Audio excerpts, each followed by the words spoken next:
नमस्कार। सुन रहे हैं करंच की आवाज़। तो चलिए करते हैं कुरकुरे मुरक्कू की शुरुआत। आज हम मुरक्कू बनाएंगे जो बहुत ही स्वादिष्ट होते हैं और ये ना बहुत बनाने में भी आसान होते हैं। तो इसे हम बनाएंगे पोहे से। तो आज मैं पोहे से बनाने जा रही हूँ और ये कई प्रकार के होते हैं, अलग अलग तरीके से अलग अलग चीज़ों से बनाए जाते हैं। बट मैं आज यहाँ इसे पोहे से बना रही हूँ। पोहे से बनाए हुए मुरक्कू बहुत अच्छे लगते हैं और पोहा अगर आपके घर में है तो एक बार बनाकर भी आप ज़रूर देखिएगा। तो चलिए सबसे पहले ले लेंगे हम पोहा। पोहे को हम धो तो सकते नहीं तो ये गीला हो जाएगा। तो क्या करेंगे, सबसे पहले इसे हम छान लेंगे। छानने से जो भी इसमें छोटा मोटा थोड़ा बहुत डस्ट होगा वो निकल जाएगा। और ये निकालना भी बहुत ज़रूरी होता है क्योंकि कई बार मिट्टी के कण रहते हैं और जब हम बनाते हैं मुरक्कू चकली कुछ भी बनाते हैं नमकीन वगैरह तो वो दांतों में लगते हैं। तो इसलिए छान कर तो ज़रूर लीजिएगा। बाकी पोहा आपके पास जितना भी आप लेना चाहते हैं ले सकते हैं। जितना ज़्यादा लेंगे उतना ज़्यादा बनेगा। तो मैं एक कटोरी से बता रही हूँ तो मेरा एक कटोरी के हिसाब से यहाँ बना है। पूरा पोहे को मैंने छान लिया है और ये देखिए इस तरह से इसमें से डस्ट निकलता है। तो चलिए इसके साथ लिया है मैंने चना दाल। चना दाल मैंने उस कटोरी का हाफ या आप चौथाई हिस्सा ले सकते हैं। तो मैंने यहाँ जो चना दाल ली है ये अभी भुनी हुई नहीं है। तो इसे हम क्या करेंगे, इसे भी हम सबसे पहले छान लेंगे। वैसे चना दाल में डस्ट नहीं है फिर भी हम एक बार छान कर इसको भी ले लेंगे। चना दाल और पोहा दोनों को हमने छान लिया है। अब हम आ जाते हैं गैस की तरफ। एक कढ़ाई में हमने दोनों को डाल देना है, पोहे को भी और चना दाल को भी। और अब लो फ्लेम में हमें दोनों को अच्छे से भूनना है। अब यहाँ पर आप बिल्कुल लो फ्लेम रखेंगे और इसे कंटिन्यू चलाते जाएंगे। पोहा जब अच्छे से भूनता है तो आपको पता ही है कुरकुरा सा हो जाता है और जैसे ही उसे हम हाथ में थोड़ा ऐसे दबाते हैं तो वो टूट भी जाता है। तो समझो वहाँ पर ये अच्छे से भून चुका है। इसके साथ चना दाल भी अच्छे से भून जाएगी। कुल मिलाकर हमें दोनों को अच्छे से भूनना है। इससे ये फ़ायदा होगा, एक तो हमारे मुरक्कू तेल ज़्यादा नहीं पीते हैं और दूसरा ये तेल में जाके फटते भी नहीं हैं और जो बनते कुरकुरे हैं वो बात अलग है। तो चलिए यहाँ पर आप देखिए दोनों को मैंने भुना है और आपको दिख भी रहा होगा पोहे का थोड़ा सा चेंज सा हो गया है।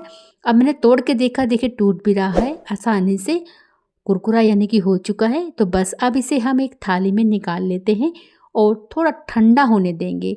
जब तक ये ठंडा नहीं होगा इसे हम पीसेंगे नहीं, क्योंकि इसे अब हमें पीसना है तो गरम गरम में बिल्कुल नहीं पीसेंगे। ठंडा हो जाएगा उसके बाद ही हम इसे पीसेंगे, इसलिए मैंने इसे फैलाने रख दिया था ताकि जल्दी से ठंडा हो जाए। यहाँ ये ठंडा हो चुका है और ये देखिए मैं हाथ में तोड़ के दिखा रही हूँ तो आराम से चूरा चूरा इसका हो रहा है। अब एक मिक्सी जार में इसे हम डाल लेंगे और अब हम इसे पीस लेंगे। कुछ भी आपको नहीं ऐड करना है, ना पानी ना कोई मसाला, सिर्फ पीस कर लाना है। दोनों को हमने अच्छे से पीस लिया है और फिर भी एक बार छन्नी से एक बार और अच्छे से छान लीजिएगा।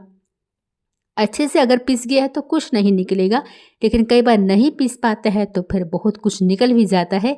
तो यहाँ पर देखिए मैंने पीसा था पर थोड़ा बहुत तो देखिए दाल का ही है, ये दाल का मिला है तो इसे मैंने हटा दिया है। अब हम जो ये है पीस के हम ले आए हैं। अब इसमें सबसे ज़्यादा ज़रूरी चीज़ है चावल का आटा। जब तक आप चावल का आटा नहीं डालेंगे तो उससे ये जो हमारी मुरक्कू है कुरकुरे नहीं बनेंगे। तो इसलिए मैंने एक कटोरी चावल का आटा ले लिया है और एक ही कटोरी मेरा पोहा था और आधा कटोरी चना दाल था। अब इसमें हम नमक डालेंगे। नमक तो आप अपनी टेस्ट के अनुसार ही डालिएगा जितना पसंद करते हैं।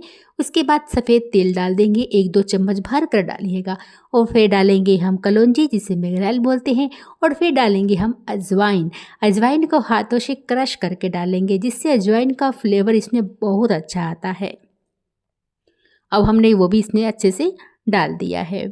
तो अब इसमें डालेंगे हम जैसे लाल मिर्च होगी, थोड़ी सी हल्दी हो गई, ये सब चीज़ें डालेंगे। तो लाल मिर्च देखिए मैंने हाफ चम्मच लिया है और हल्दी मैंने उससे भी कम ली है। हल्दी से अच्छा सा कलर आ जाएगा। अब इन सब चीज़ों को हम अच्छे से मिक्स कर लेंगे ताकि नमक मिर्च जो भी मसाले हमने डाले हैं अच्छे से मिल जाए, चावल का आटा वगैरह सब अच्छे से मिल जाए। अब आती है यहाँ पर मोइन लगाने की बारी। जब तक हम मोइन नहीं लगाएंगे तब तक वो खस्ता नहीं बनेंगे। कुरकुरे के लिए तो हमने यहाँ पर डाल दिया था चावल का आटा, लेकिन अगर आप इसे खस्ता बनाना चाहते हैं तो थोड़ा सा घी डालना बहुत ज़रूरी है। तेल भी आप यहाँ डाल सकते हैं, बट घी डालिएगा तो ज़्यादा आपको अच्छा रिजल्ट मिलेगा। देखिए चम्मच से मैं आपको दिखा रही हूँ और ये जमा हुआ घी है, इसलिए मैं आपको बिल्कुल क्लियर दिखा रही हूँ। ये देखिए लगभग ये 2 चम्मच मैंने घी लिया है, वो भी जमा हुआ। इसे आपको पिघला लेना है। पिघलाने के बाद ये 4 चम्मच हो जाएगा। जब मैंने इसे थोड़ा सा मतलब गरम कर लिया था तो ये पिघल गया था। उसके बाद हमने इसे इसमें डाला ताकि हमें मोइन लगाते समय कोई भी दिक्कत ना जाए। अगर हम जमा हुआ घी डाल देते हैं तो मोइन लगाने में थोड़ी सी दिक्कत आती है, तो इसलिए मैंने इसे पिघला लिया था। और ये देखिए मैंने यहाँ पर 3 चम्मच डाल दिए थे, 1 चम्मच मैंने बाद में डाला है। फिलहाल 3 चम्मच डाल के मैंने इसे अच्छे से मिला लिया है। लेकिन आप अगर आपका 3 चम्मच में अच्छे से मोइन लग जाता है तो फिर आपको एक्स्ट्रा डालने की ज़रूरत नहीं है। बट मुझे लग रहा था कि शायद इसमें मोइन कम है, इसलिए मैंने 1 चम्मच और डाल दिया था। 3 चम्मच डालकर अच्छे से पहले मिला लेना है आपको। मिलाने के बाद ही देखिएगा कि मोइन कम तो नहीं है, फिर ही डालिएगा। यहाँ मैंने अच्छे से इसे मिलाया और यहाँ पर देखिए मिला तो लिया था, लेकिन मुट्ठी मेरी ना अच्छे से बंद नहीं पा रही थी, खुल रही थी। फिर मैंने 1 चम्मच और डाल दिया, तो कुल मिलाकर यहाँ पर हमारा 4 चम्मच घी हो गया है। तो चलिए अब ये अच्छे से मिल गया था। मुट्ठी बांध कर देख रहे थे, मुट्ठी आसानी से बंध पा रही थी, तो समझे यहाँ हमारा परफेक्ट मोइन लग गया है। और देखिए कलर भी आपको थोड़ा अजीब दिख रहा होगा, बिल्कुल येलो येलो सा। तो चलिए अब हम इसे गूंदेंगे। तो गूंदना के लिए हमें चाहिए पानी, पानी चाहिए हमें गुनगुना। गुनगुना पानी हमें यहाँ लेना है। तो थोड़ा थोड़ा डालते हुए हम आटे को गूंदेंगे, और गुनगुना पानी है तो थोड़ा देख के ही डालिएगा। और अब हम इसे मिलाते जाएंगे, लेकिन डालिएगा थोड़ा थोड़ा करके ही। यहाँ हम जैसे जैसे इसे डालते जाएंगे वैसे वैसे हम मिलाते जाएंगे। और जब हम गुनगुने पानी से आटे को गूंदते हैं तो चावल भी इसमें डला है और हमारा चना दाल भी था, पोहा भी था। इन सब चीज़ों को पानी की ज़रूरत पड़ती है। जब हम गुनगुने पानी से गूंथते हैं तो ये फूल जाते हैं थोड़े बहुते। तो उससे क्या है, हमारे जो मुरक्कू होंगे या चकली जो भी आप कहते हैं, बहुत अच्छे से बन के तैयार होती है।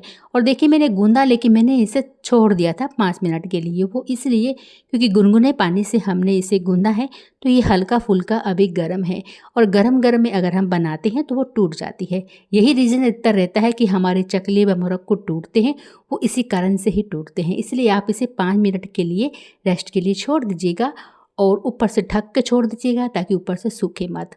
अब 5 मिनट तो हो चुके थे जब तक मैंने तेल गरम करने रख दिया है।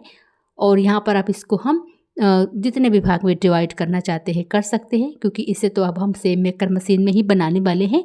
मुरक्कू वाला साँचा मैंने इसमें लगा लिया था, तेल अंदर से हमने लगा लिया था। और अब हम जाते हैं गैस की तरफ। तेल यहाँ पर गर्म है, और देखिए इससे से आपको अगर आप चकली शेप में देना चाहते तो आपको पता ही है कि चकली का शेप कैसे होता है, गोल गोल सा। बट अब यहाँ पर हम मुरक्कू बना रहे हैं तो आप कोई भी शेप में दे सकते हैं, टेढ़ा मेढ़ा जैसा भी देना चाहते हैं दे सकते हैं, क्योंकि बाद में जाके हमने इसे तोड़ना ही है। तो आप यह निश्चिंत होकर जैसा भी घुमा रहे हैं टेढ़ा मेढ़ा कर सकते हैं, उससे कोई भी दिक्कत नहीं होगी, कोई भी स्वाद में कमी नहीं आएगी, क्योंकि हम तोड़ना ही है इसलिए। तो देखिए करने के बाद आपको छोड़ देना है। और यहाँ पर देखिए अच्छे से ये हो चुका है, और जो बुलबुले हैं वो नीचे की तरफ बैठ चुके हैं। अब इसको हम पलट लेंगे और दूसरी तरफ भी अच्छे से हो जाएगा, उसके बाद हम इसे निकाल लेंगे। तो बहुत इजीली सा है, कोई शेप का चक्कर नहीं है कि आपको कोई शेप देना है। और ये देखिए कितना सुंदर सा बनकर रेडी हुआ है, ये भी बहुत अच्छा लग रहा है। तो बिना तोड़े भी ये बहुत अच्छा लग रहा है, तो आप इस तरह से बनाकर भी रख सकते हैं। तो चलिए यहाँ देखिए मेरा पहला बैच बनकर रेडी हो गया है, दूसरा बैच भी मैंने तैयार कर लिया। तो ऐसे ऐसे करके मैंने सारे बैच को तैयार कर लिया था, और ये देखिए मेरे मुरक्कू यहाँ इतने बनकर रेडी हो गए हैं। तो अब इसको हम तोड़ के दिखाते हैं आपको। बहुत ही कुरकुरे बने हैं और खाने में बहुत ही ज़्यादा स्वादिष्ट है। तो आप इसे बनाकर स्टोर कर सकते हैं, ये काफ़ी समय के लिए चल जाते हैं। तो लीजिए फ्रेंड्स, कैसी लगी आपको आज की मुरक्कू की रेसिपी, वो भी पोहे से हमने बनाई थी। तो एक बार आप भी ट्राई कीजिएगा। आशा करूँगी कि आपको आज की रेसिपी पसंद आई होगी तो लाइक तो आप कीजिए ना कीजिए, बनाकर भी ज़रूर एक बार खाइएगा। मिलेंगे आपसे अगले वीडियो में कुछ ऐसी ही एक नई रेसिपी के साथ। जब तक के लिए आप सभी का तहे दिल से बहुत बहुत धन्यवाद, और अपना साथ और प्यार दोनों बनाए रखिएगा और एक बार बनाकर ज़रूर खाइएगा और स्टोर भी कर लीजिएगा।